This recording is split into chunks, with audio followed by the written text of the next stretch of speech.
Sometimes there are moments within pop culture where one small change could have completely reshaped everything we know. For me, one of the biggest is Back to the Future, and the thought of what that movie might have been if Eric Stoltz had never been fired.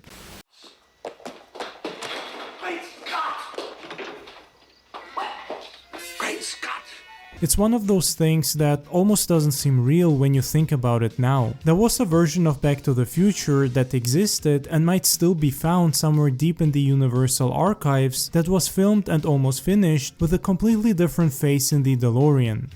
Is it true that you had the Michale J Fox role in Back to the Future? Yes, it is.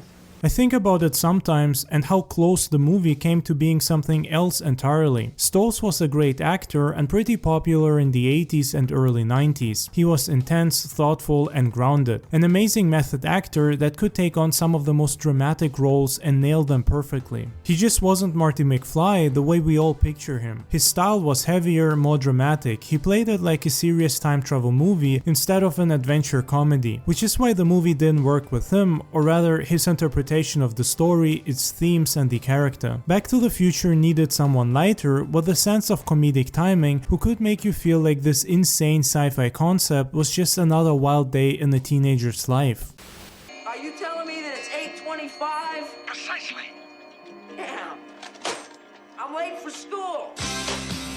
But at the same time, I can't help but wonder what the Stoltz-led version would have felt like. Probably darker and much more emotional, a version where the weirdness of time travel hit harder and the laughs came with a touch of sadness. At least that's how Stoltz read the story. To him it was closer to a classic tragedy, and that's how he played the character. I remember the read-through with Eric Stoltz.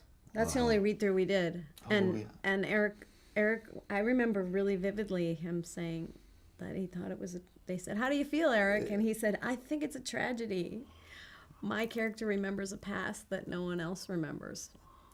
The humor was still there due to the script, but because Stoltz didn't lean into it and possibly also lacked the right comedic timing and mannerisms of Michale J Fox, his acting came across as too serious and dark. The tone of Back to the Future was just as important as the actual story and cinematography. The movie is not a complete comedy or joke, rather it's mostly a serious sci-fi adventure with humor sprinkled into it, and the humor hits harder because of how Marty reacts to the situation.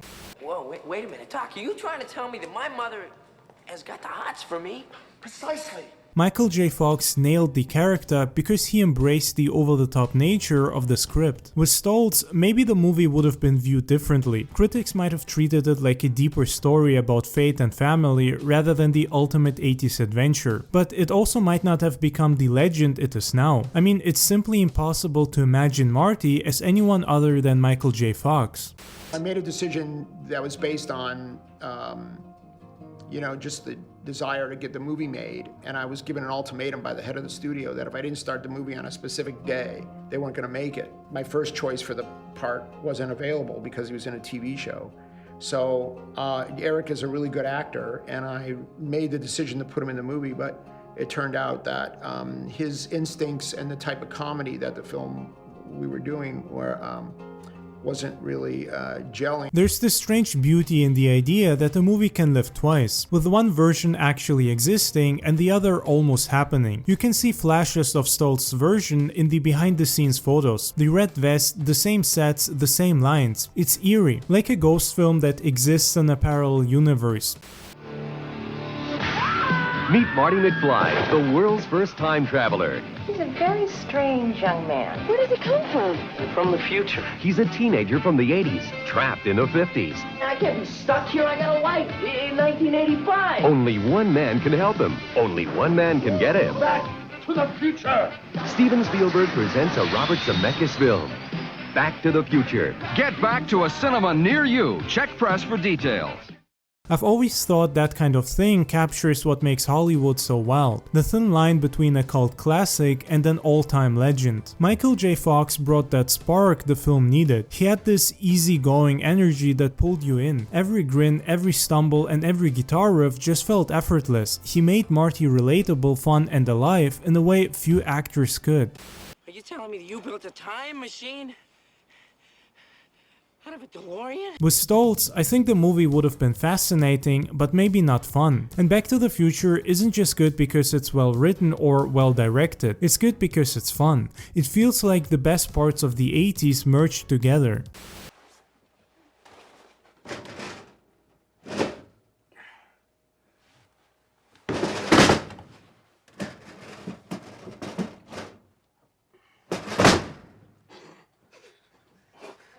It's just me.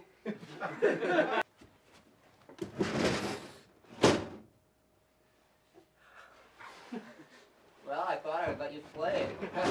Still, I have a lot of respect for what Stoltz did. The guy showed up, gave it everything, and his version will forever be part of the movie's DNA. Without him, maybe Fox wouldn't have been cast, maybe the right tone wouldn't have been found, and maybe the film wouldn't have had that balance between heart and humor. Sometimes, the almost version makes the real one even better. To me, Back to the Future is one of those rare films that feels like fate. It could only exist the way it does. But the thought of an alternate cut, buried somewhere in a vault or a memory, adds a strange kind of nostalgia to it. What happened was the director fired me. Why? He didn't like my work.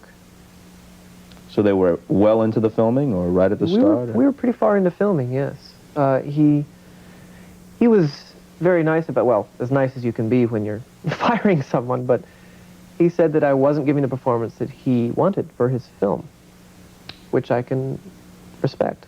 It shows how fragile movie magic really is. One casting change, one director's instinct, and everything shifts. And that's what makes the story about Stoltz so interesting to me. It's not about who was better, but how close we came to a completely different cinematic universe. I think that's what people forget about filmmaking and how much of it comes down to instinct. Robert Zemeckis and Bob Gale didn't just want a good actor, they wanted someone who could bring comedic timing and react in a way that was fitting to the already over-the-top and wacky nature of the story. And that's not something you can plan for. You can't write charm into a script or direct chemistry into a scene. It either happens or it doesn't. We were given a mandate that we had to make the movie by a certain date, and if we didn't make the movie by a certain date, they would cancel the movie. So being a young and a hungry filmmaker, and maybe having a bit of an inflated ego, I thought, well, I can make this work. So, you know, as you do when you're making a movie, you finally make a decision, and that first decision was to go with Eric Stoltz. We shot for 5 weeks with Eric.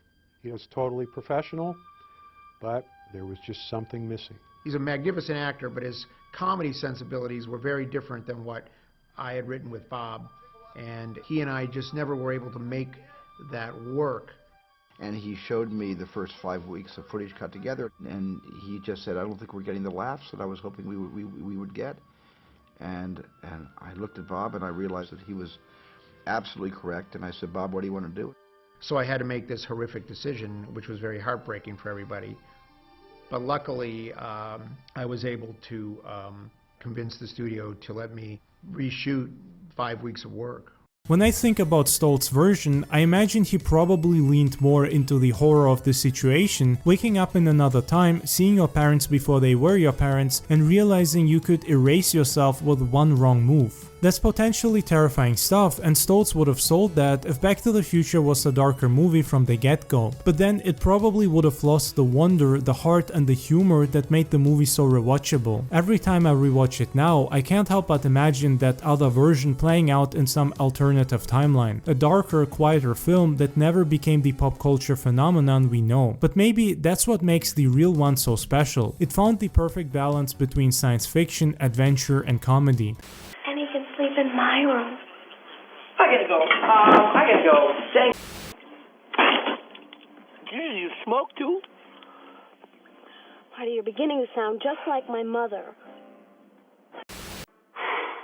Boy, that escalated quickly. In the end, Stoltz's story adds something to the movie's legacy rather than taking away from it. It's part of the myth, and like all good myth, it makes you appreciate the real thing even more. That's the beauty of Back to the Future being a story about time and how every little change can rewrite the future. And behind the scenes, that's exactly what happened.